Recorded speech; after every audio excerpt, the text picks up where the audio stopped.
you archaeologists. I'm the Johnstruct. Welcome to the proximity. I'm having a blueprints adventure. So I've been worried I'm a little bit behind now. Like, I've accumulated quite a lot of wealth, you know? I have all this money. But at the same time, like, I don't have any direction, and I feel like I missed something obvious. So I wanted to, I did look for a nudge. In forum posts and stuff like that, you know, when people were discussing things. Oh, there's some money there. Of course, I've been throwing money down. I won't pick that up just yet then. But, I think... well, I'm gonna check. I think I missed a thing in the gem mine. I'm gonna go there. This might be a foolish idea because I've got loads of money and I should really just be going in immediately and not wasting steps. But I think this might be important if it's the thing. Did I miss it? Did I miss it? Fuck.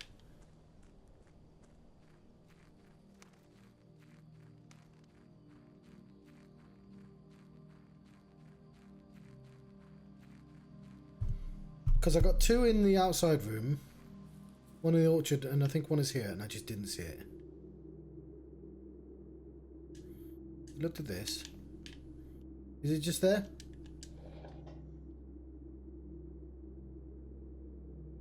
No, I did that one. Okay. What one am I missing then?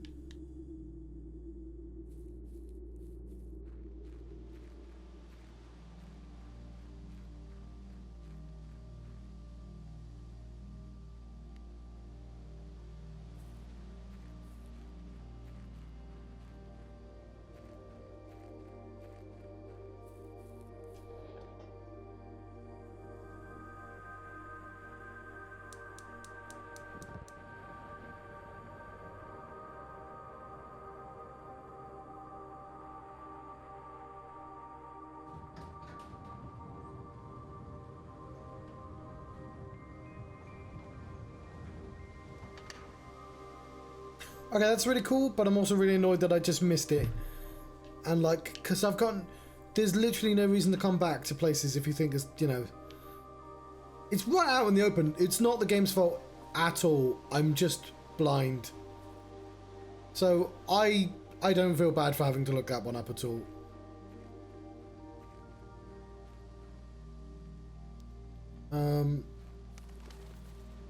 It has cost us quite a few steps, though. Like, this is a really bad run to be inefficient with. I'll have to try and immediately find a freezer, you know?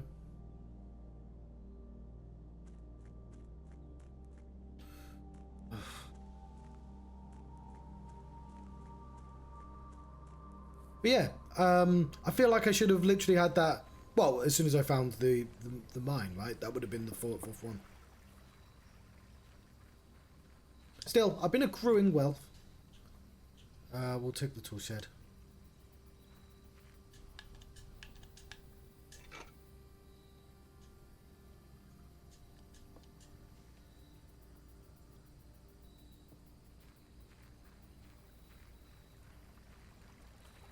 But yeah, sort of kicking myself, you know?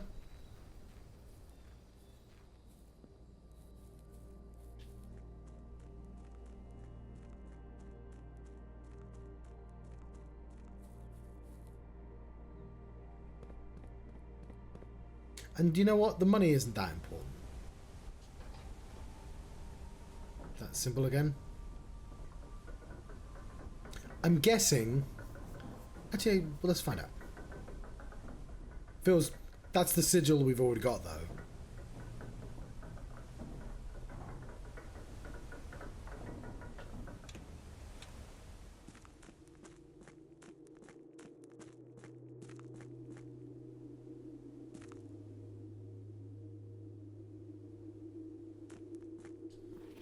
Woman's log 3. Our client, Thomas Sinclair, suspected the arches were visible from the south cliff were part of a much longer arcade carved into the rock face. Last week, when our crew first arrived, only two supporting pillars were visible. but only after a few days of clearing vines, moss and dirt. We uncovered a dozen more. Our exploration so far has been limited, entirely superficial, as every shaft we've surveyed has ended abruptly, and every promising path leading deeper into the mountain has been blocked by tunnels packed tight with soil, rock and debris. The site was either much older than we first assumed, or somebody deliberately had these chambers buried. Okay, I've got... Oh yeah, no, I want the date. What I should start doing is just putting every date and everything. No, because I would want to know why the thing was correct.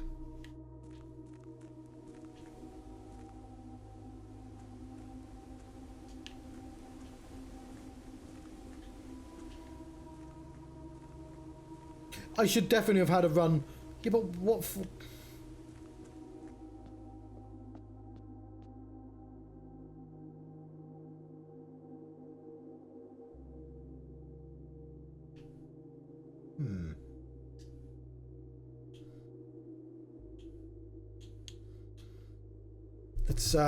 It's D8, isn't it?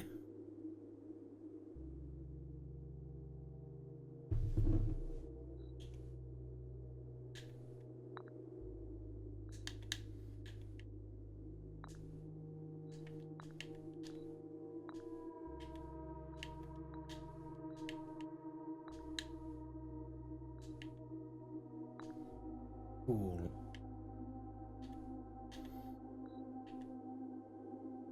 I'm guessing I have to place rooms. And that these go in the rooms that you place. Or...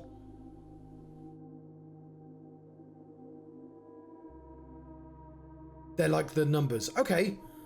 I've got a thing to work on. Cool. Let's assume they are like the rooms. We'll have a big run and then we come back outside. Cool. Lovely. Oh, I was really... So, for anyone just getting here, I could have lit the fourth flame like 20 fucking runs back, and I didn't see it in the orchard. No, we got the orchard ages ago. Unfortunately, I am kind of... Ooh, we've read this already.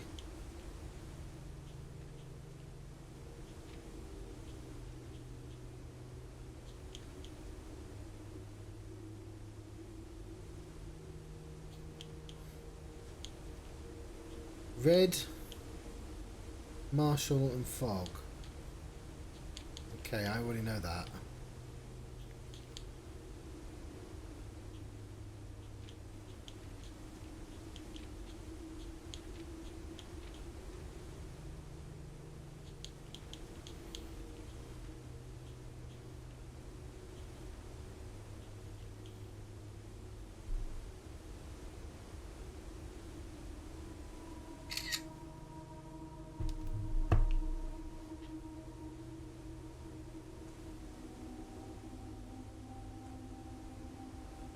I've heard people talk about the chess puzzle, and I had no idea what they were talking about as well.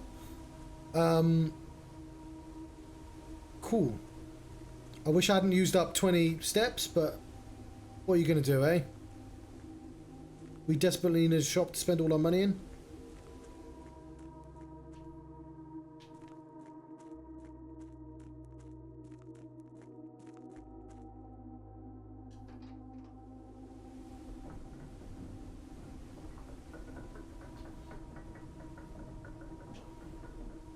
We'll have to prioritise movement again because of all the movement I wasted. But at least we can buy food. Yeah. This very much feels like it was inspired by The Witness. I have something to be actually working on, so I'm kind of happy about this. Is that where we went down?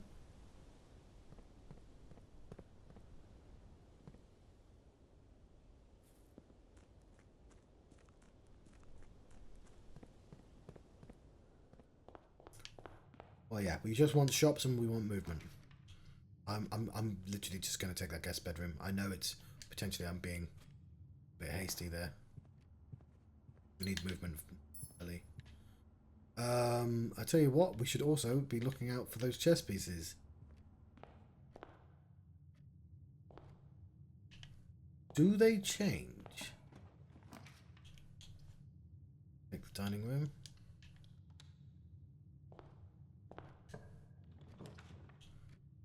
Well, why would I, you know, I would need it. No, I'll take the commissary, fucking hell. Why wouldn't you take the commissary? Because we might be able to do loads of things. Like, we've got the money.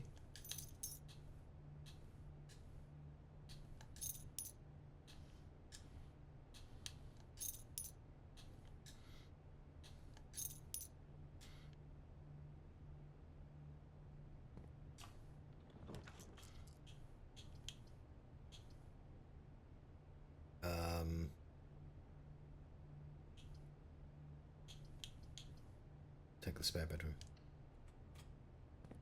Come back to that.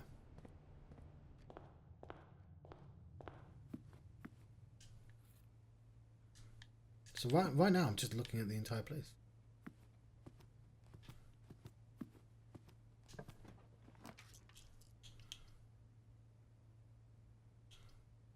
I mean, I don't give a fuck about gem requirement right now. Horse.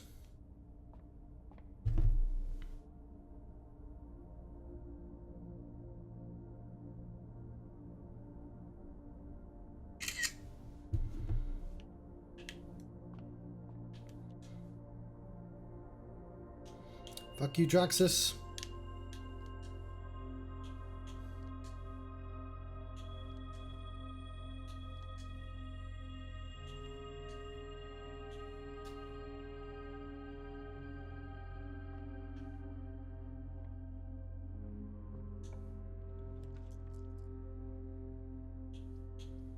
Like the break room. What does break room do? Keys. I need the keys, fortunately.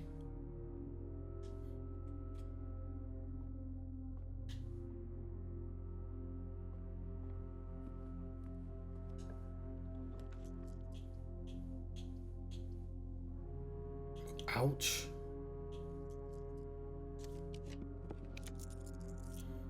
Take the Great Hall, even though that's going to be a locked door. Hopefully we'll get some keys here.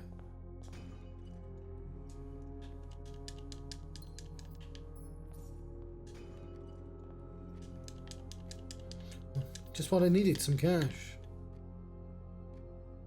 Let's go to the spare bedroom.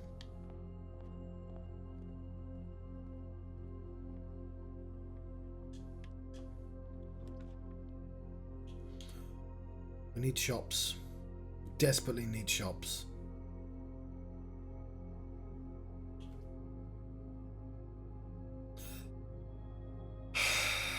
I'm gonna take the dorm. It's new info.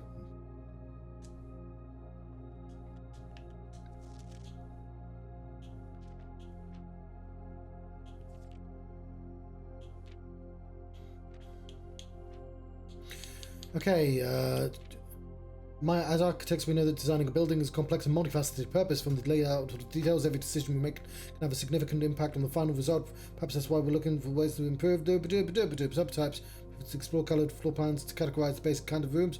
This issue will be examining architectural symbols. Incoming! Further classify and differentiate types of rooms in your house. These symbols will provide draftsmen with a visual way to indicate the purpose and function of the room, whether it be a designated workspace, utility room, conundrum. These subtype symbols can communicate the intended use of the room by a quick glance, and by indicating these symbols on the floor plans, architects can make it easier for contractors, builders to understand their vision and bring it to life. Hello, Fruity Spruce. Thank you for the raid. How are you? The benefits of the floor plan categorization go beyond Cloudy. They do all sorts of cool stuff. So, drafting rooms that have floor plans affect the draft pool. Cool, yes. Know that. Features include floor plan redrawing, manipulation, classes of its own. In academia isn't the only Kororika. Classroom is a great example of scholastic strategies, this type of room. Did you know classrooms you'll find under 8 different grades? All classrooms will fall under one of 8 different grades, ranging from first grade to the combination of your academic journey, grade 8. However, there is rumours of an additional annex classroom at the Mount Holly Elementary. I knew about that. I've already added it solely for exams and the student testing. I knew that already. Shifting gears. Far from pristine Pages Academia. I don't need to read all of this. I get that these are gear rooms. Short ducts. Freeway rooms, split ducts, freeways. Yes, I had noticed that the ceilings have ducts. Boiler rooms known as a power source. Draft room from door that is steam powered will increase the likelihood of drawing. Drafting room from a door that is steam powered. I did not know that. Ah, okay. Steam is conveyed from room to room. A duct. No time like the future. Yeah, there are time rooms like sauna and the coat check, and the coat check never fucking appears. Although I don't need the coat check anymore. I need to change that. If the tomorrow rooms doobly. Yes, I know the freezer. That's why I've got 176 coins. I don't want to abandon progress. Entering furnace or sauna after drafting the freezer will thaw any frozen gems or gold you are carrying, and you want to be able to already use them. However, if you wish your account to carry over to the next day, you'll have to go back to the freezer. But if the furnace is drafted within a few ranks of the freezer, then the temperature will start rising and everything will melt, including your assets. If the temperature gets too high, refreezing will no longer be possible. But of course, that will open up a bunch of stuff in the freezer. Any architect who loves... Yes, I get the puzzle rooms and the spread rooms. Ooh. I'm gonna take a photograph of this final page because it has a name on it. Okay. It was a chessboard. Chessboard! Okay, but I need to know exactly where it is as well. Okay, I'll take a picture of that. We found a chessboard and there was a chess puzzle.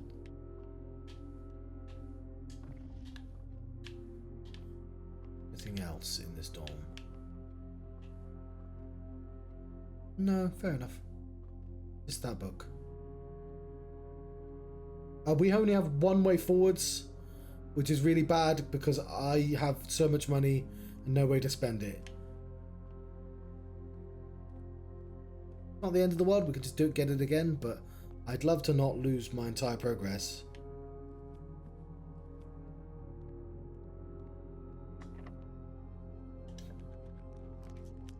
Okay. I'm gonna have to redraw. Fuck you, game. Come on.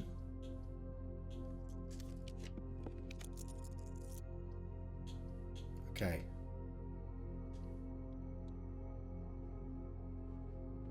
To the drawing room.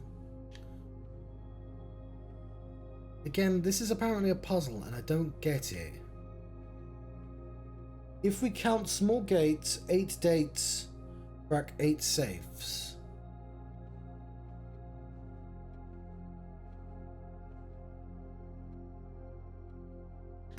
I can count the small gates, I just don't know what that does. Is it like all of them? Is it 7 plus 4 plus 8?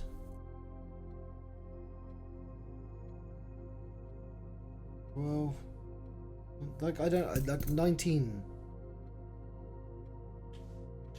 There are 19 small gates in this room. And a chess piece. Don't forget you're looking for chess pieces, John.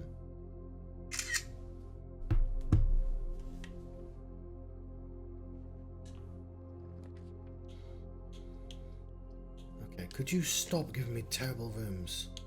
Den. The den is... It's not deaf, so...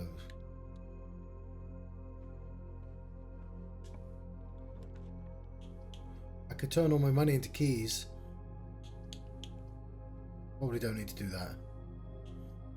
I'm gonna re-roll. That's possibly really foolish. Oh, it was really foolish. Oh no. I'll take the kitchen.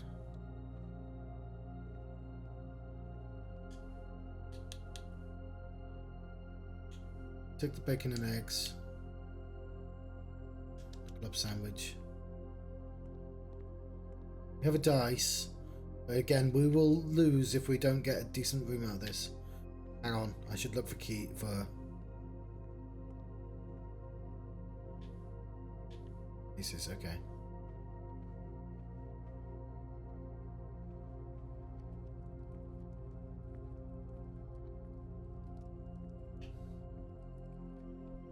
I'm looking for chess pieces. There is one.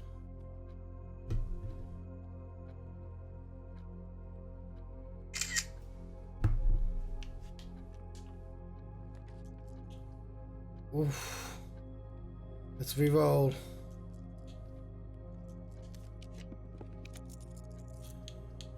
Oh, that's cruel. That's all my money got and gems gone.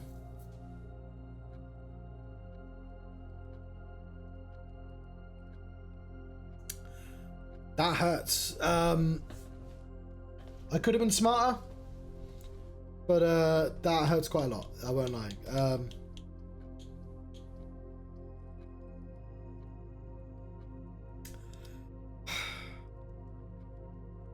I don't think we need the basement key in there anymore, so I'm going to take it out.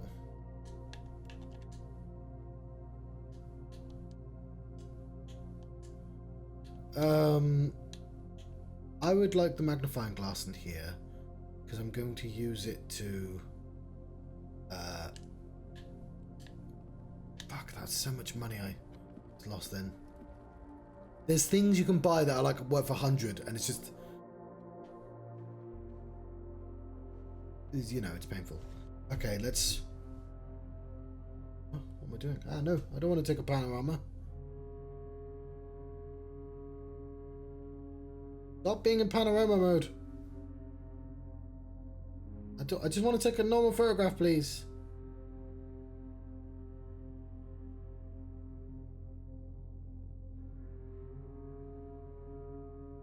Well, that was a rubbish run.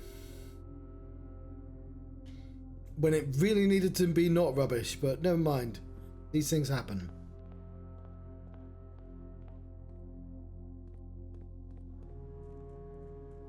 Can I just dump all my money here, please? Just, we're clearly allowed to. Just dump it here.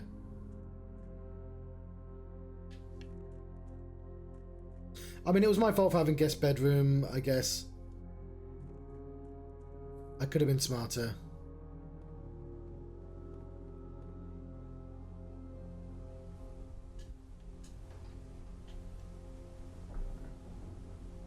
Ah, that's really taken the wind out of my sails.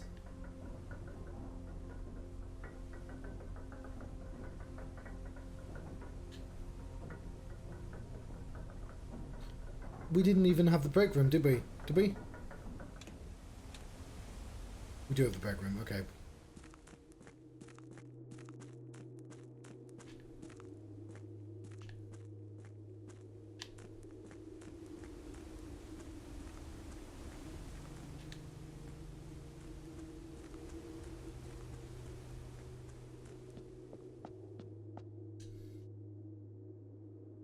Right.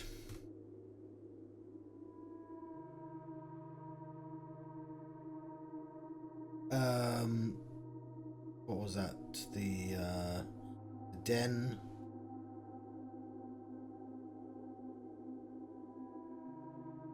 There is a pawn in the den.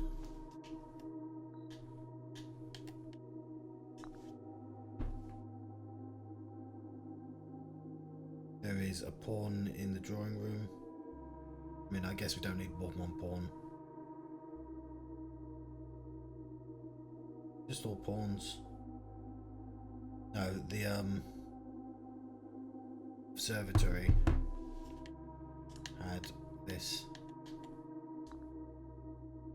If I do this somewhere else. Okay, so what I'm guessing is that you need to draft them all.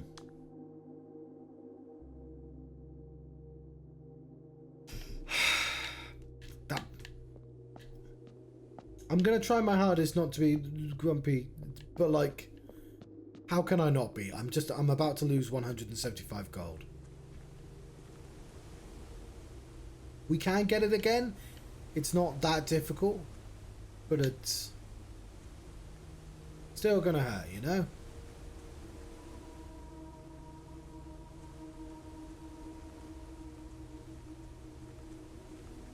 I should have just gone in and did this all afterwards. So we're running to the break room. We still want to light some candles as well.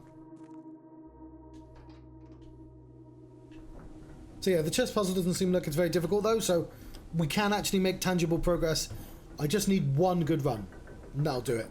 And then hopefully that will give us hints to what we've been trying to do.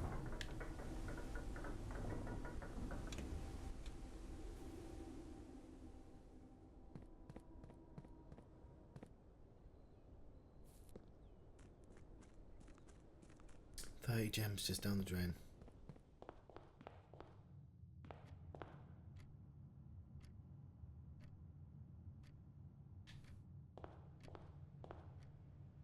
I'm gonna blame Draxus actually.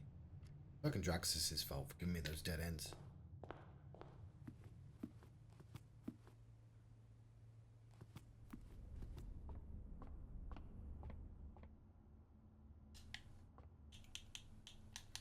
Call it a day. I mean, we get 20 just by doing that, but like...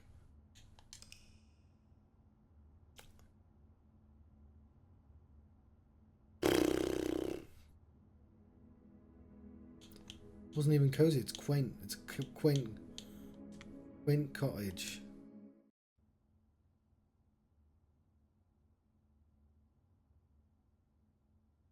Did I take a photograph of the chessboard that we're trying to copy? No, that would have been smart, wouldn't it? There's like 6 chess pieces. We'll just fill out the entire place and then walk out next time. We've probably fulfilled the conditions like hundreds of times.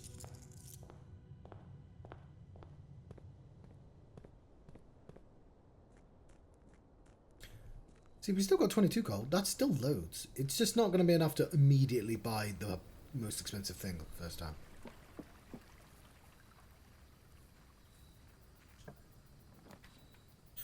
We'll take the shrine. Will we?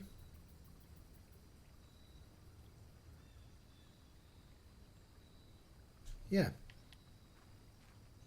Right now we're just trying to get about. Oh, I should... Ah, damn it. That's not very interesting. Would have saved me, but still.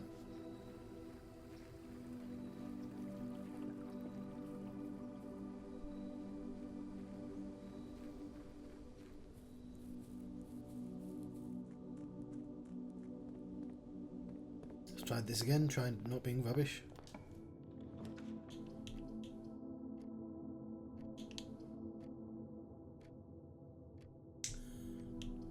Go for the workshop.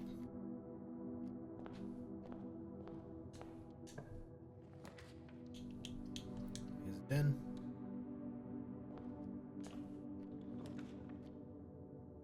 I will even take the chapel, fuck it.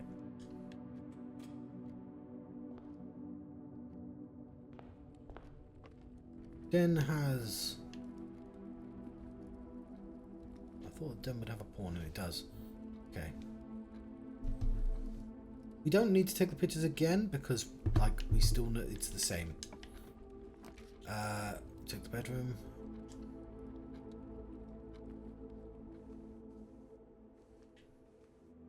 Also has a pawn.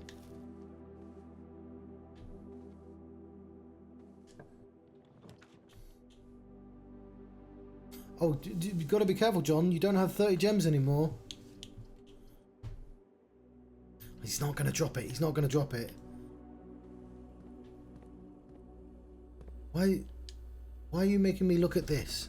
Do I need a magnifying glass? Why am I looking at that? So one of the clues just told me to look at that.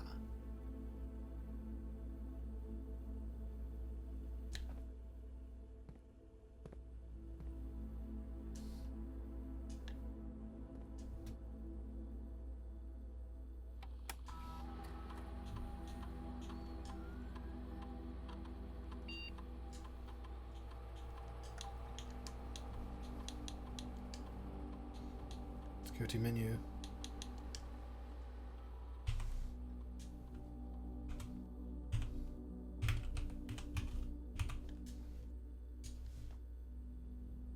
I'm still hard done. I'm trying to shed it. You know, it's just a computer game. I'm trying to shed it, and it's not going. Just in the back of the head, going. You had 150. You could have done that better. Just flex it away, John. Just, it's gone. Important. It's gonna bug me for a while, I won't lie.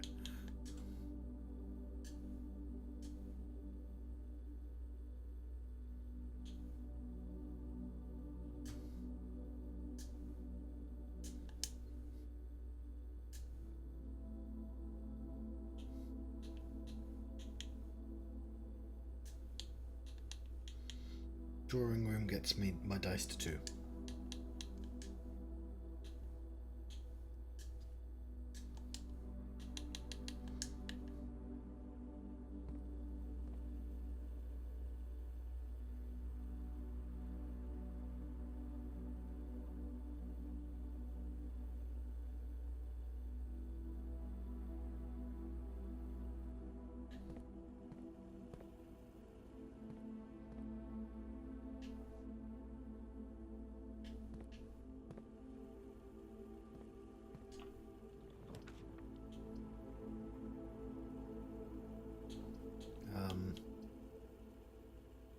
No, we need gems.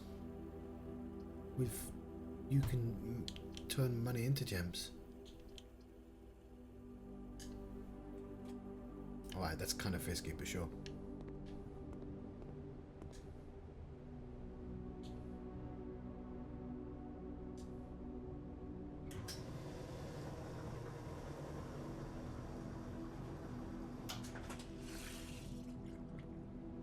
We have gems now.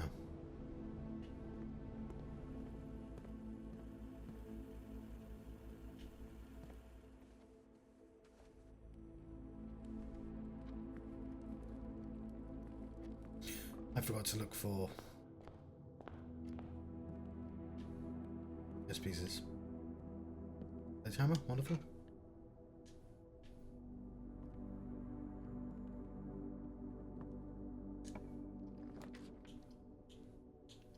I would love to take a conservatory, thank you very much. Don't have a shovel. Rumpus room. I'd love to see that more often, to be honest. That... Okay.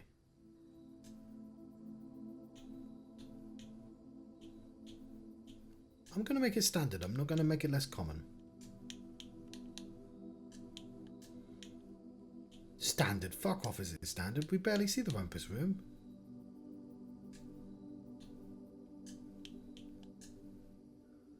Usual. Have we even been to the ballroom? I think we may have. There's a piano in there. It's great when we don't have any jewels.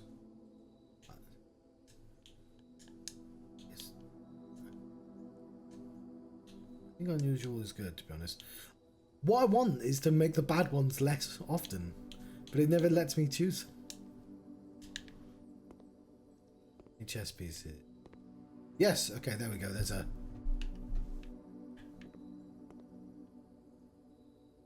good one. We are low on battery. But honestly, we could just brute force it easily enough, I'm sure.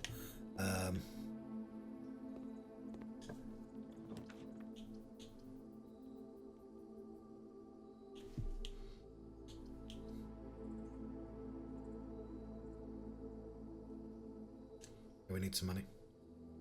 Well, yeah, we can afford to rotate now.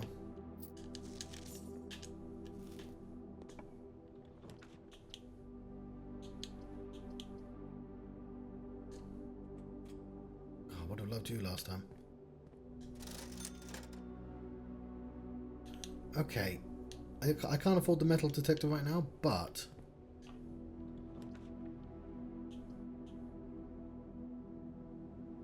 I'll take this. Because there is something else I've been meaning to do for ages. That's build a laser and laser stuff.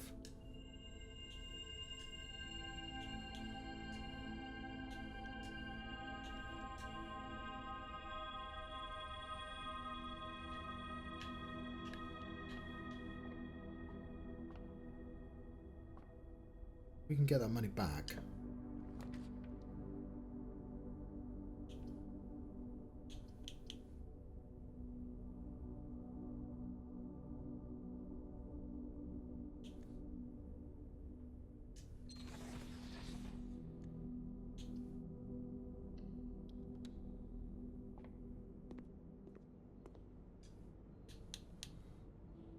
Trophy room.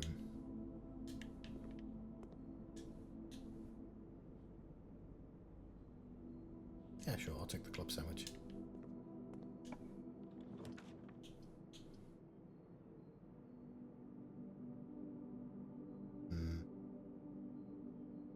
It is a quick way outside,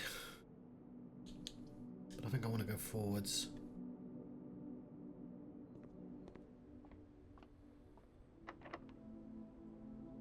We don't have keys. I'm going to come back to this.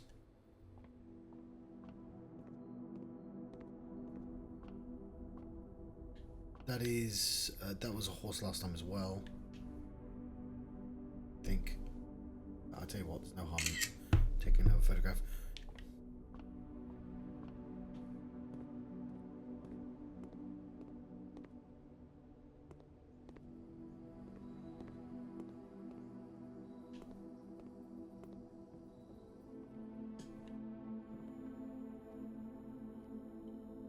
Oh, we have the chapel as well, at least. And I've spent all my money, so fuck you, chapel.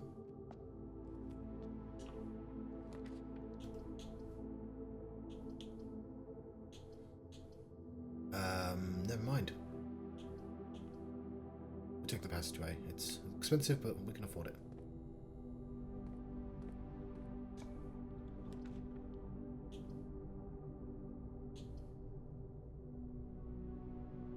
We need the keys. We need the break room as well, to be honest.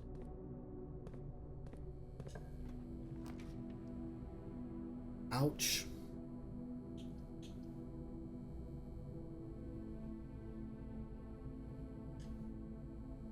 Let's get some more money in.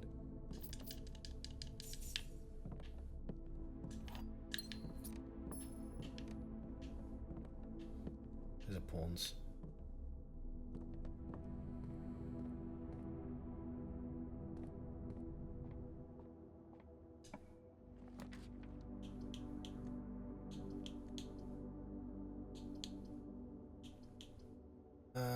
I'll take the cloister. Right, let's spend 40 minutes doing maths. 41 minus 21 is 20. 10 times 20 is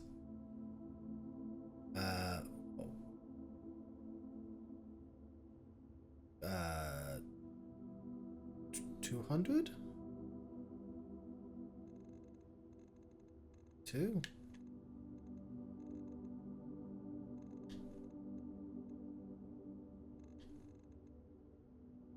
I'm sorry, I completely misread that. It's 1 times 20. The answer is 20.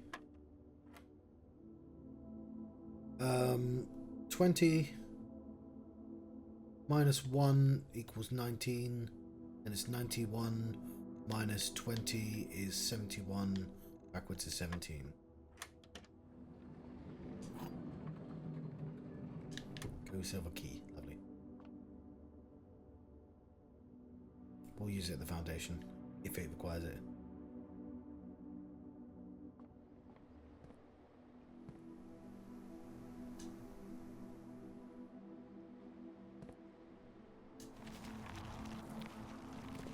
Get a shovel. Hang on. Just one time. That's fair enough.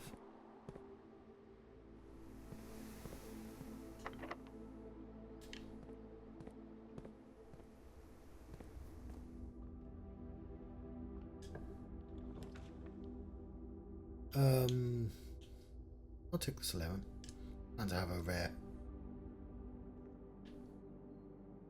horn. Disappoint me, Solarium.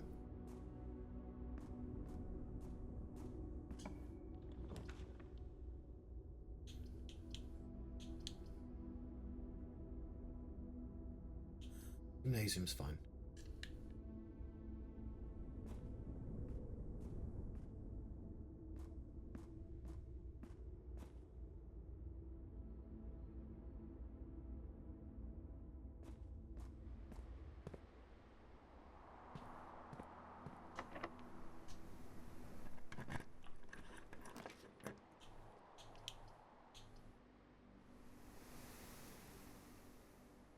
Yeah, sure. Why not?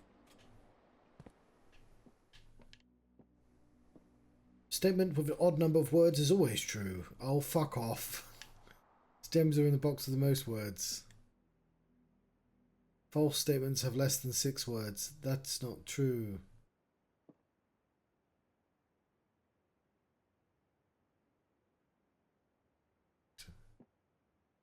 Box has gems. That's my favourite box. I genuinely cannot be fucked to figure out this puzzle. Box has gems.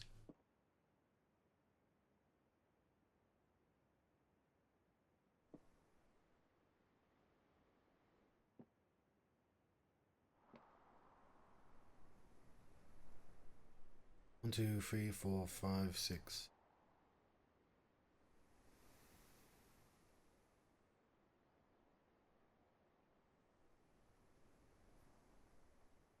This contradicts itself, so it's true and false.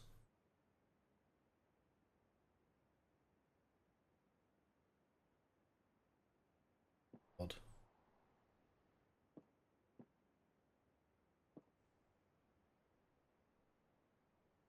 Let's say those two are false. I'm just going to go for that one. And like, it calls to me. I don't need the gems that badly, to be honest. Yes! You're my favourite box. Oh, it's facing the wrong direction. I should have turned it. Fuck. I can get the other one from security, but still. It's done with me.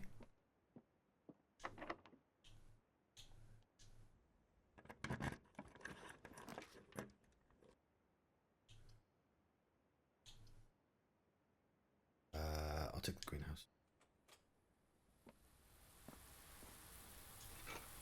Ooh. We get the coat check. That is deeply suspicious.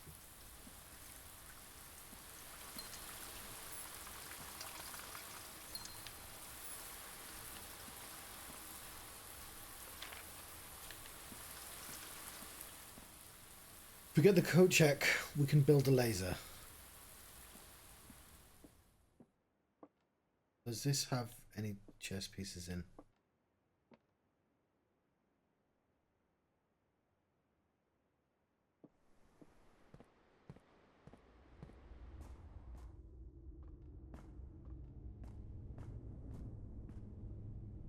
We have a cathedral, a chapel. We do.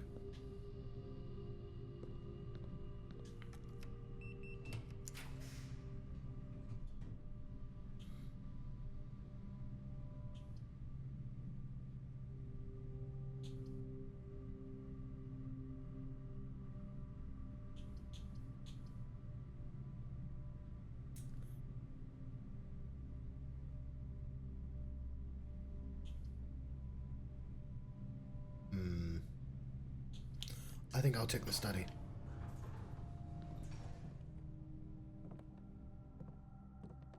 We're not missing one room. I think being able to redraft that many times. Does that count as a chess piece? It's very small, but it is a chess piece.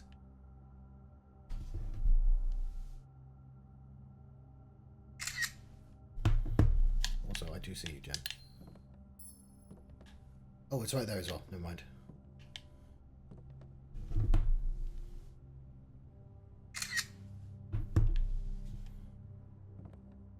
I think I should know how to do this by now, and I just don't.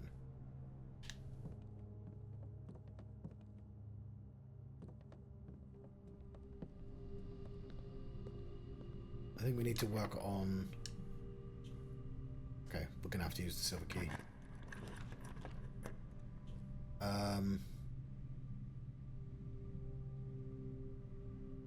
Ooh. Yeah, the lack of keys may fuck us.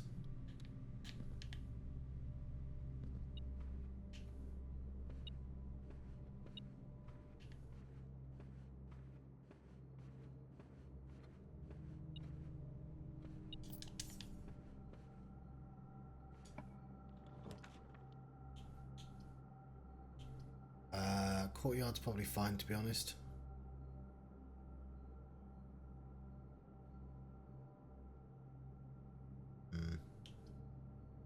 That's better, but that requires a thing.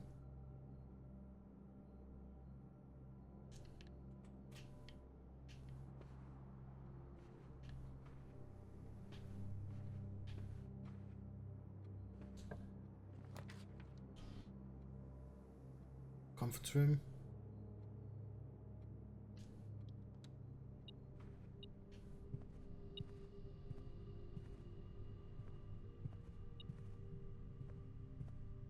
What is blinking?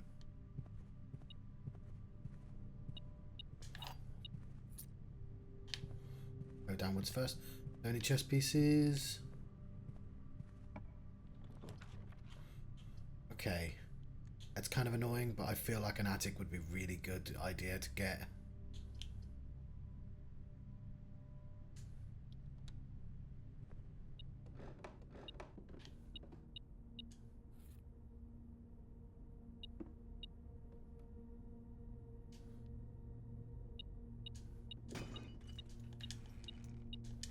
Do need a kitchen now, though. There's a key.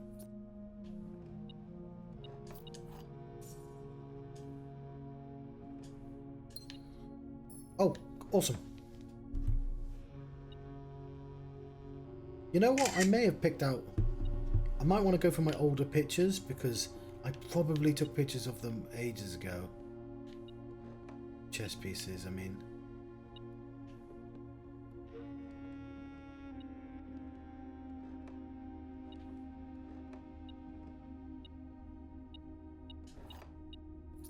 Cool, that's helped us out.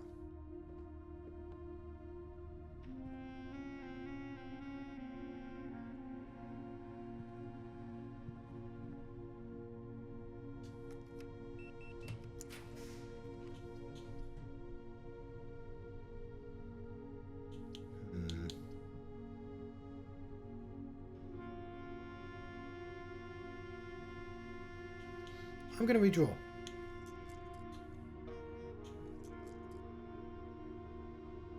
Am I? No, I'm just going to rotate.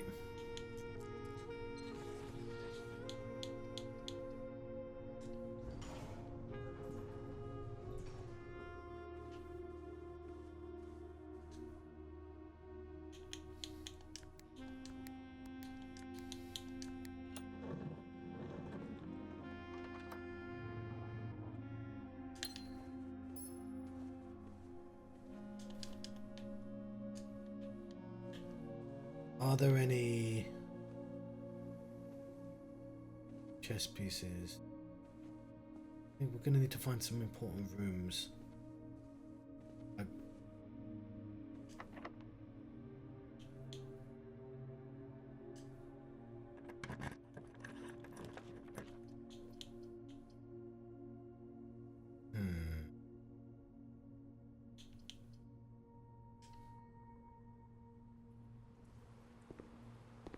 I filled the pool back up. These are free at least.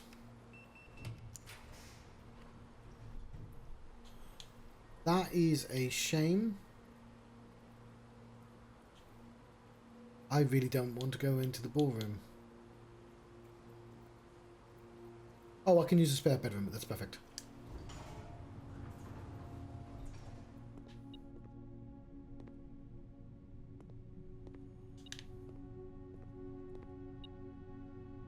No new mail.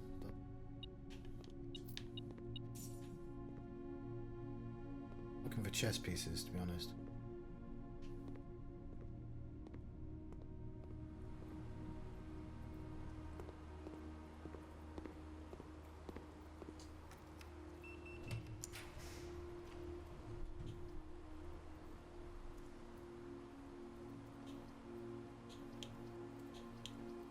That goes freedom.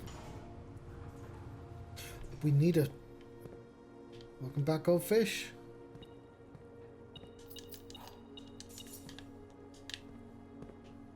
We need a kitchen. I think we should start trying to actually roll for one. That's a bad place for a kitchen, though. Music room. Okay, we could just change our plans and do the music room start nonsense.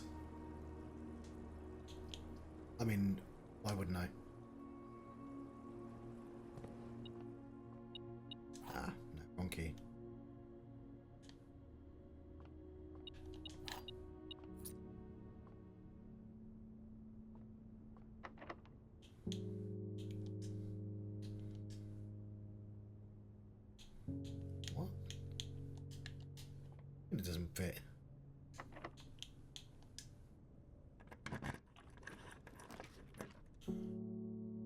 think I'm gonna have to start rolling.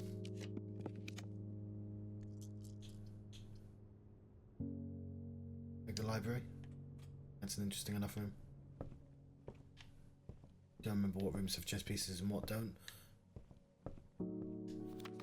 The Curse of the Black Bridge. The legend of the Black Bridge was one of the well-known people of the Grand Realm. The versions of this tale have been passed down from generation to generation. Each new telling, the story has changed, becoming over the years more colourful, more verbose, and, as one might expect, increasingly horrifying. However, there are so many renditions, unique personal touches, the task of confining and binding this tale. The text seemed ambitious and impossible challenge. Over the course of my research, I have dozens of variations of the legend, and while details would often change, I was surprised at how much of the story's heart remained the same. Yet the more I listened, the clearer it became. There would never be a definitive version of this tale capable of capturing all the myth and wonder of Black Bridge. In the end, I chose to write down what felt most authentic, the story my grandmother told me as a boy a long time ago. Oh, Jesus Christ. Whew. This is going to be important, isn't it?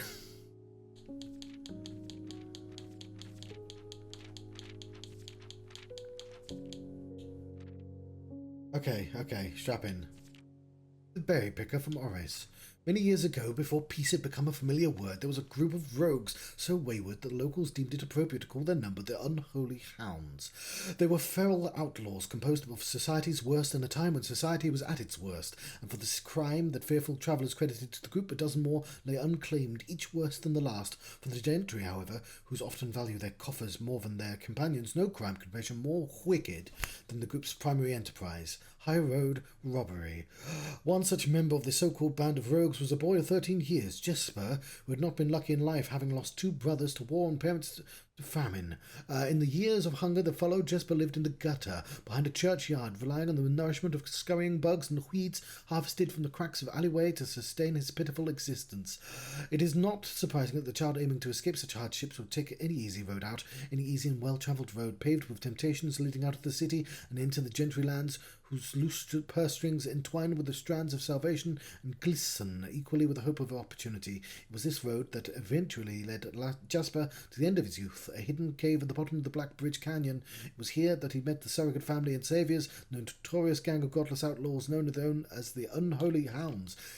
Despite the hardened circumstances that had led him to the vocation of banditry, Jasper was surprisingly tender-hearted and was often teased by the group for being too kind for such an ignoble life. For this reason, Jasper was assigned the innocent role of berry picker.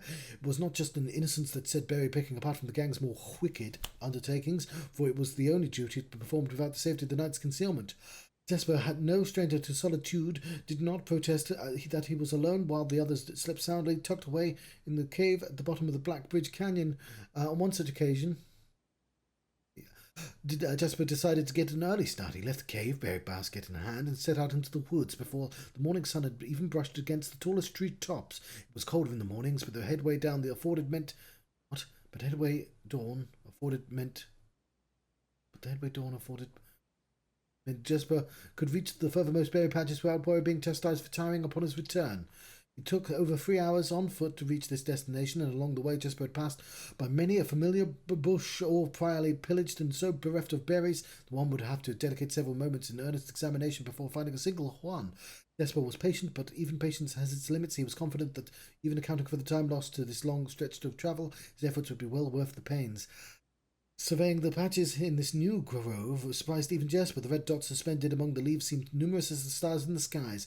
Upon seeing such a bounteous sight, he clutched his berry basket tightly and nearly toppled over out of joy. Once he had regained his senses, Jasper quickly made his decision. He would not reveal the location of the newfound treasure. Instead, he would earn the respect of his confederates, who, upon seeing his yield, might attribute success to hard work.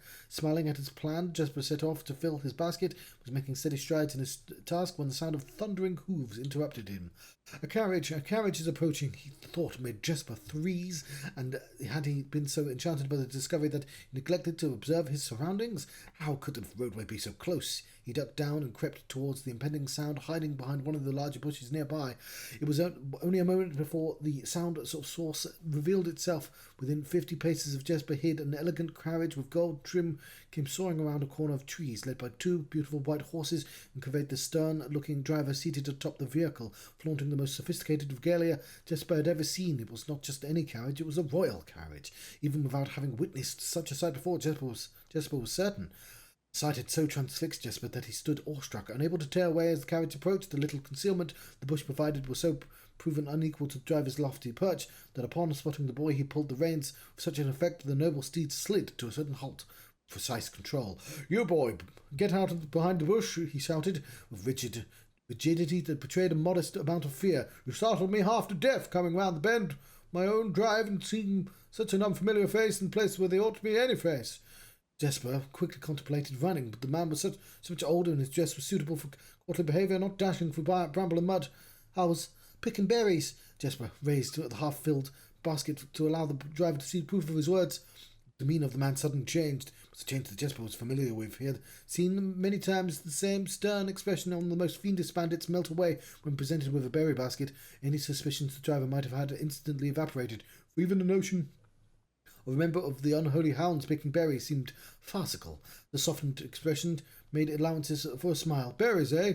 Say, you couldn't have picked a better spot for them, could you? I used to pick berries here as a boy." Jesper took his cue and to finally step forward out from behind the bush, proudly brandishing his basket. "I know, and what luck I found them. I'd only just begun picking, and look how many I have. It would have taken me fourfold the time back home to procure this number." The driver bent down for a closer look. "And where is your home, boy? It must be quite far." Jesper replied with a scripted response. "A little south of Tanner Fork, just past the burnt woods." "My God, that is far. You couldn't have come all the way this morning." It was true. Tanner Fork was the exact opposite direction Jesper had travelled, and while the response would have been perfectly reasonable in a location closer to Blackbridge Canyon, he could see why it would seem less believable here. "So I have travelled much farther for much less profit. I dare say there's no distance yet made by man that would not be worth undertaking for a price such as these. Surely you have tasted them yourself." Jasper felt happier than with this response, as it seemed to amplify the man's smile. "In my youth, often, but perhaps I took it for granted, because I never had to travel very far, and even then my father would always drive us here in our carriage, so I'm ashamed that I never had to walk such a stretch to earn an equal reward." It was Jasper's time to smile. "Then let my efforts reward us both today." He raised the basket even higher. "A taste in memory of your youth, sir." Fuck me, this is a long story. The driver chuckled and removed one glove, bending over the seat to reach down to the basket. And the moment his fingers touched the first berry, the dagger in turn met his throat, cutting through a superficial layer of skin and drawing blood. Jesper caught the man's startled eyes. "And for that taste, I will have your purse, sir, in memory of my youth." The driver's arm had gone stiff. It's gone stiff. That's a new word. Also went stiff. And I have lost my position. The chin raised and trembling, more frightened than he'd ever been before. Whether unable to or incapable of speaking, he did not respond to the boy. Perhaps he did not think his jaw could afford to be engaged at this particular time. Jasper let the basket drop, freeing his other hand to probe the man's pockets. "Do not mistake me, sir. I will not kill you if you give me no cause. Though I will admit, the thought of taking your carriage and leaving you the indignity of walking appeals to me." Unable to find a purse in the man's coat, Jasper pivoted to search the seat under him. "Why have you no purse upon your person?" The driver slowly raised his hand cautiously, pointing towards the carriage door behind him. Jasper lowered the knife's edge to a small degree and allowed the man to speak, which he didn't. Turned softly. "There's a lockbox in the carriage." "Well, come down and grant me the courtesy of sparing your life and binding your hands. Concession, I will assure you, my tender heart, for it would be easier to slit your throat." The man started to comply, slowly lowering himself from the driver's seat of the carriage. Once down, Jasper guided him away from the carriage to a nearby tree, where he instructed him to get on his knees and put his hands behind his back. Excusing his inexperience, the man indulged Jasper while he figured out how to adequately bind him. The smile and kindness Jasper had seen on the man's face, now nothing more than a distant memory. In their place, cold, dark eyes displaying no emotion. "I wonder, should I grant you the same clemency you are showing me?" Jasper stopped, surprised by the question, but ignored. Secured the final bandages, then hastily returned to the carriage. One hand on the door's handle, he turned back to the man. "There's no lockbox, there will be no clemency." Inside the carriage was surprisingly dusty and unswept, a stark contrast to the elegant and polished golden facade of the exterior. It had apparently been many years since the passenger had enjoyed passage in this vehicle. This all confirmed that Jesper had suspected the driver of this carriage was not a livid servant in the employ of some greater master. Any young curiosity of this observation might further produced was quickly abandoned upon seeing what rested under the carriage's back seat, a large wooden lockbox. Despite hefty experience, the box was surprisingly easy to handle. In a few minutes, the Jesper dislodged it from the hold and carried it out into the sunlight. Inspecting the box carefully, two observations were made. Two atomic symbols found carved on all four sides of the box hinted the box was very old, and likely not created by Orindian hands, reminded him of artifacts from the old world and presumably crafted in the ancient realms. Secondly, the box was secured. Is this the cursed box? By a rusted yet robust padlock that would not open easily without a key. Jesper looked over to see the driver quietly observing from his indentured position. You perhaps have a key you can provide me to open this? Without emotion, the driver replied, There is no key to that box. Jesper stood up. Easy enough then. He headed over to the nearby rock of sizable dimensions and lifted up the stone, carrying it back to the box. If there was ever a time when the lock had been resistant to brute force, it wasn't recent.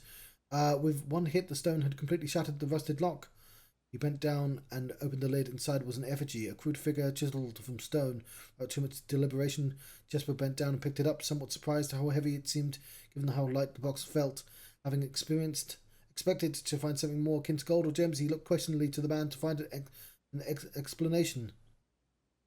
The driver's smile had once again returned. You are cursed, boy. For deadly is the stone. You have opened that which should never have been opened, and you are cursed. Jesper carried an effigy over to the man and shoved it in front of his face. What is it? That one.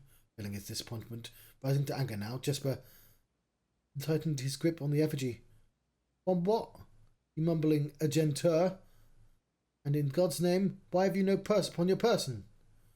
The man did not seem intimidated. One pace, he paused for effect. 12 more, and you will be dead. He only had a second to flinch before the effigy struck him in the head and put an end to his cryptic ramblings. If there was ever a time that the old man had been resistant to brute force, it wasn't recent. Is this... Oh god, this part... You know what? I might fucking just read part 2 later. Jesper looked down at the sculpted stone figure, now splattered red. Was it cursed? Was he cursed? He had, of course, heard stories of curses and had never doubted their validity in the past. Now he was standing face to face with the possibility of being cursed. His mind pleaded with him to be sceptical. And if he was cursed, what difference would that knowledge make? A dozen more paces would not be enough to find another living soul, and to say nothing of the chance of procuring a remedy. If he did not move from here, from where he stood, he could maybe live 3 or 4 days. Maybe, given the abundance of nearby berries, a plan that, if we ignore its obvious faults, might prove additional opportunities for help to come along. But what good would that do to be discovered here, beside a body, stolen goods in hand, bloated from the berries, and raving about a curse that could very well not be real? No, it would certainly be better to face one's fate now, take a dozen paces and see if life goes on. Jesper found his legs unable to make it the first step, his mind unable to conceive his limb to waste away 1/12 of his life as single motion. Feeling the desperation sink in, he hopelessly looked about him for a solution, and if, by some stroke of luck, gods had heard his pleas, a miracle materialized before him, as if he found himself suddenly at the end of a fairy tale. 2 white horses and a carriage of golden trim were beside him, the answer to his immediate prayers. He laughed at his fortune, and calculated the short number of paces back to the road. 4, perhaps only 3 if he jumped. Made a quick survey to see if there was anything he wished to grab before taking the plunge. Thought about removing the driver's fancy coat, and as that appeared to be some value, but the additional risk of undertaking such a task too great a chance, and so after a profound breath he took his second, third and fourth steps. Though they were quite large, seated now behind the horses, he reached for the reins, suddenly realised that he was still gripping the effigy. If the curse was real, then it would most certainly be better left here. If, on the other hand, the story was fictitious, there might be some appraisal that could be made of the figure. It was, after all, found in a lockbox, typical function that often secures objects of value. Having witnessed firsthand the horrors of destitution, Jesper found his mind equally reluctant to allow his hand to let go. If it is cursed, I die. If not today, then tomorrow. If I die, what care have I? And with that statement said aloud, to the horses, seemingly, Jesper took out the reins with confidence. I mean, assuming the guy had the curse already and he just never left the carriage. Like, I'm assuming Miller is the guy. I know it didn't take that long to read. But I'm super tempted to just read the rest of this later. We can just take it out of the library again, it's fine. It's like 1 AM. Are there any chess pieces in this room? And I might want to read it with more care.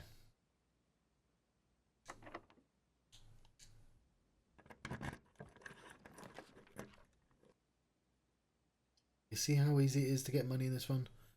The music room did not give me what I wanted, so Vault's probably... I cannot remember if a Vault had a thing. It has loads of money in though, and I can buy stuff.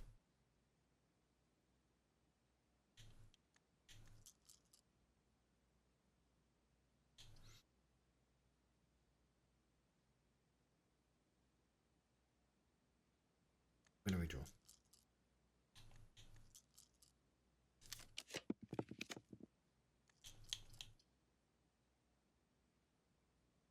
So of course I can't actually afford bookstore.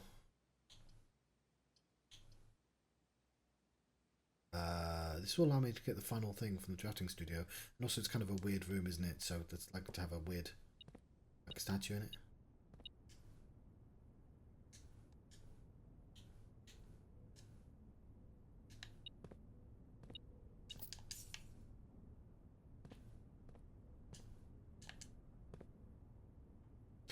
No, it's just a pawn.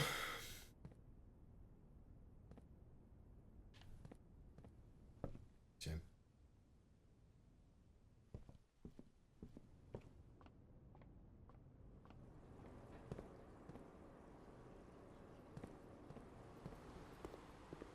Where we go now? Courtyard.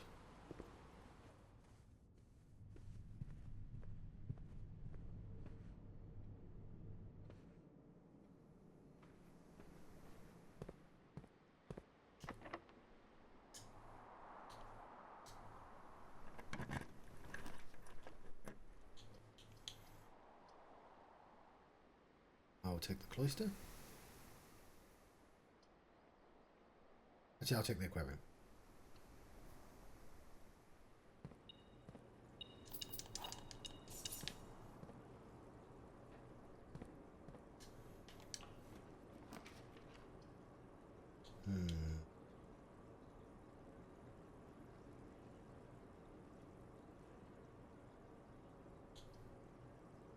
I'm trying to think of rooms that will have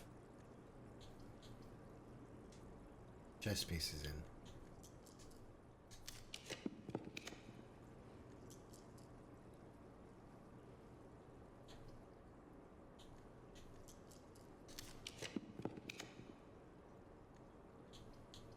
Really wants me to have the patio.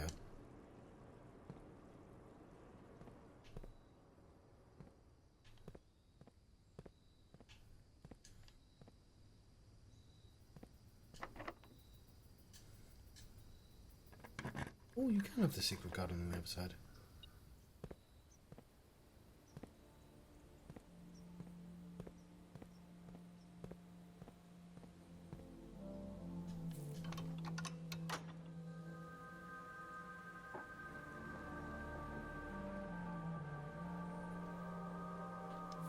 Not that I can get there, but...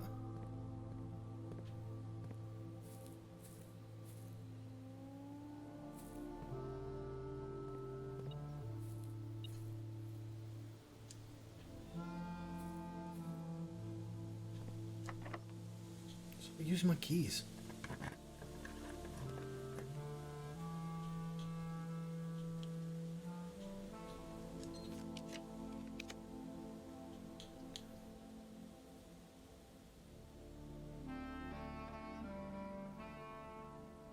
Yeah, sure, that's fine.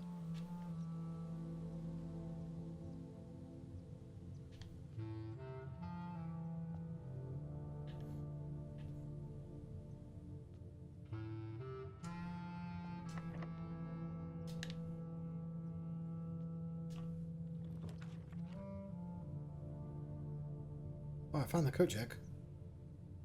I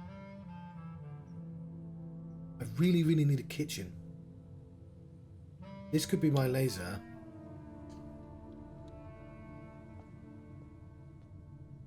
Just seeing if there's any is it in there? Did I like bring the not the kitchen? I mean in the dining room.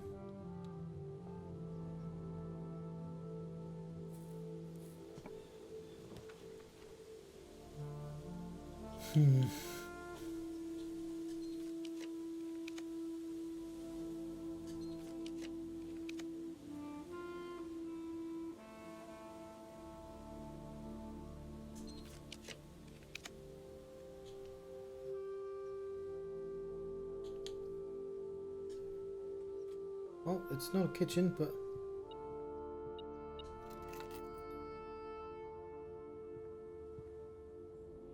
problem is 26 steps is not going to be enough.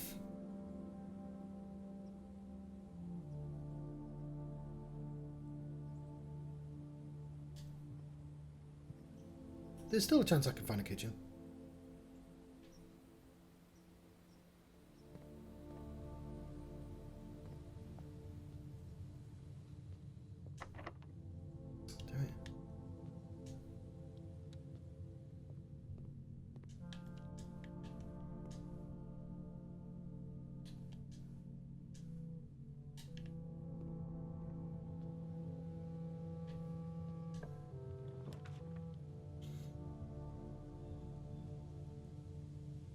I just wanted the kitchen.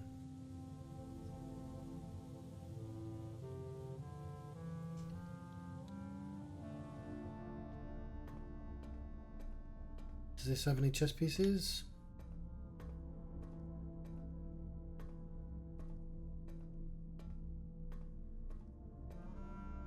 No.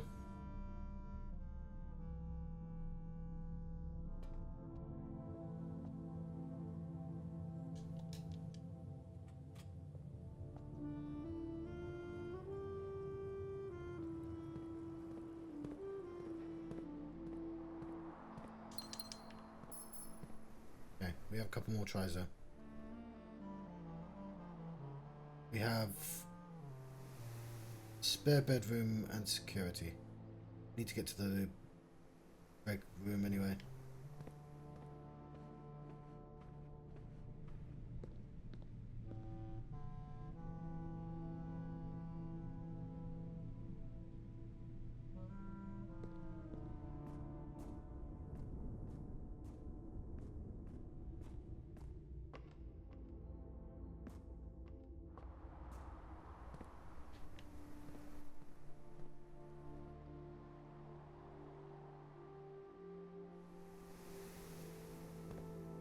Where is the workshop? Right in the corner.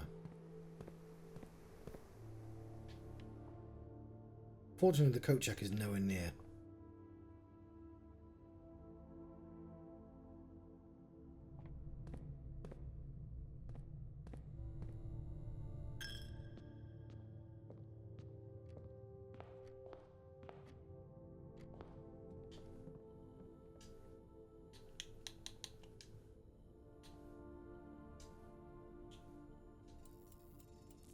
So, with 7 steps, I might be able to do.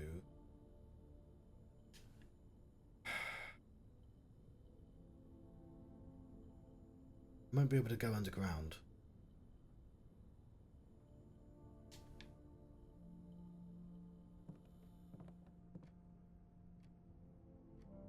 Oh, I just needed some bloody steps. Right, I know it's a bit foolish, but... Oh, especially... What? Oh, it doesn't even work here, fuck.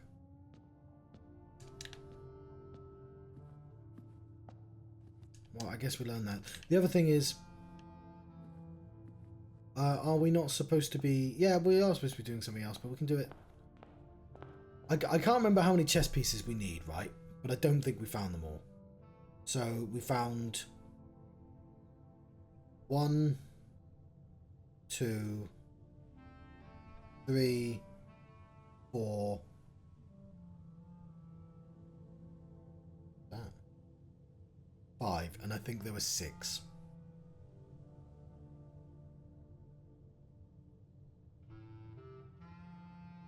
Also, I think the burning glass doesn't do anything for me. I think I should have just...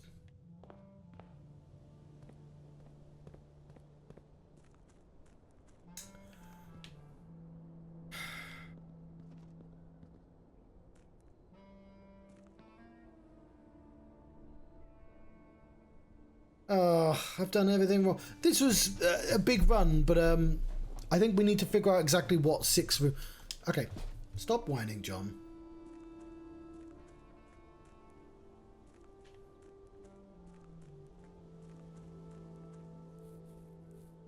You're not going to be able to get there in 3.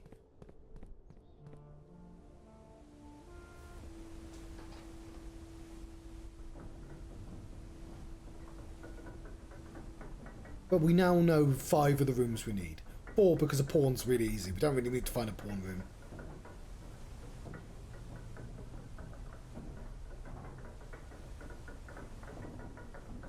It just feels like we were screwed by the lack of kitchen. Not kitchen, dining room. Unless I just missed it. No, because it would have rung.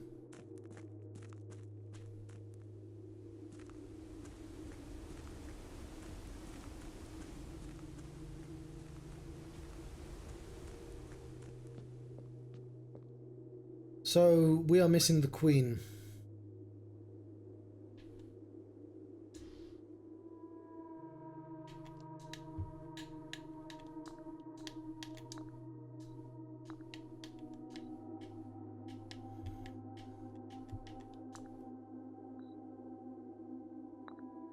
I don't know what rooms they're in, but they're in rooms.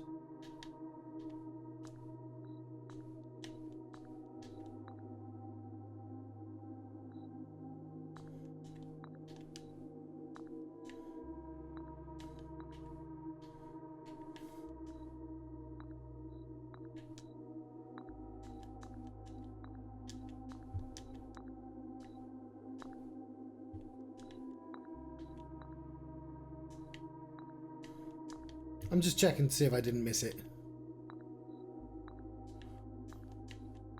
I don't think I did. I think that's going to be Her Majesty's... yeah. I think I already know what room this is going to be in.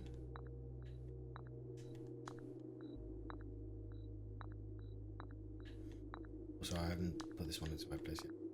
Yeah, straight.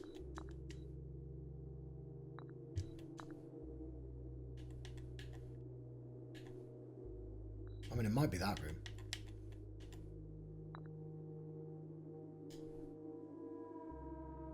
Right, well, that's something to work on. That's a doable thing at the very least. Everything fucking else. Tired. All my other plans have been dashed.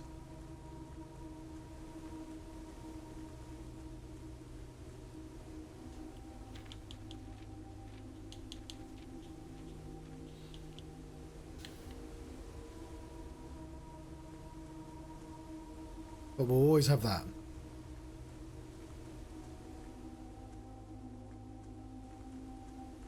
Oh.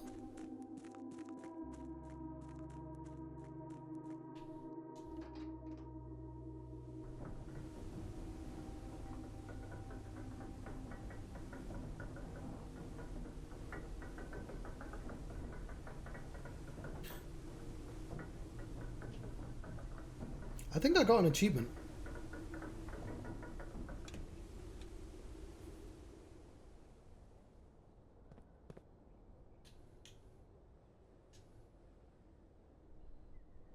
Right.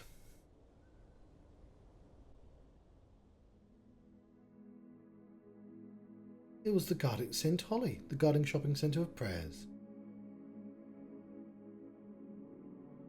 9 green rooms, oh yeah. I also don't think I play very well after midnight. I still can't believe I fucking threw away that 100 gold though. I'm gonna let you go. I'm enjoying this game. I'm annoyed that I lost 100 gold. I'm annoyed that I did not see that 4th flame when it was just in the orchard, and I had the orchard like literally like 15 hours ago, and I was specifically looking for flames. I just didn't turn my head in that direction. And that's all on me, You know, I can't blame anyone for that. But outside of that, I'm doing great, you know, enjoying this game. But I do feel like there's sort of a barrier between me and what I'm trying to do next. Well, I did, but obviously the chess puzzle I'm hoping is next. The safes seem like they have to do with the letters, and I'm sure the letters are clues. We have things to think about. My Steam Deck is not working right now, so I'm just going to press it, but it's going to feel abrupt. Making